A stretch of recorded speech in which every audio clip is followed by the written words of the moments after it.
అంటే నిజంగా ఇందాక చెప్పినట్టండి చాలా అదృష్టంగా ఫీల్ అవుతాను. ఎందుకంటే కొన్నిసార్లు ప్లాన్ చేస్తే జరగవు ఇలాంటివి. ఇప్పుడు ప్రేమ కథలు లేకపోతే కమర్షియల్ సినిమాలు మంచి ఫైట్లు ఉన్నవి అప్పుడప్పుడు అందరు హీరోలు చేస్తూ ఉంటారు. నేను కూడా చేశాను అలాంటివి. ఇప్పుడు F2 లాంటి సినిమాలు కానీ, ఫిదా లాంటివి, తొలి ప్రేమ కానీ, కథలు కంచి తర్వాత నాకు అంటే ఒక యాక్టర్గా అన్ని ప్రయత్నించాలి, అన్ని ట్రై చేయాలి అని ఒక ఆశ, ప్యాషన్ నాకు ఉంది. కానీ కొన్నిసార్లు ఇలాంటి నిజం కథలని జనాలకి చెప్పడం చాలా ఇంపార్టెంట్ అని నేను నమ్ముతాను.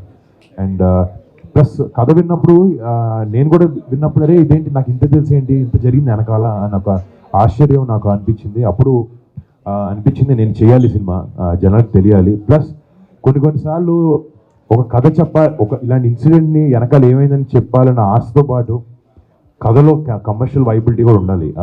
థియేటర్కి జనాలకి పొద్దున్న టికెట్ వచ్చి చూస్తున్నారు అంటే వాళ్ళని ఎంటర్టైన్ కూడా చేయగలగాలి.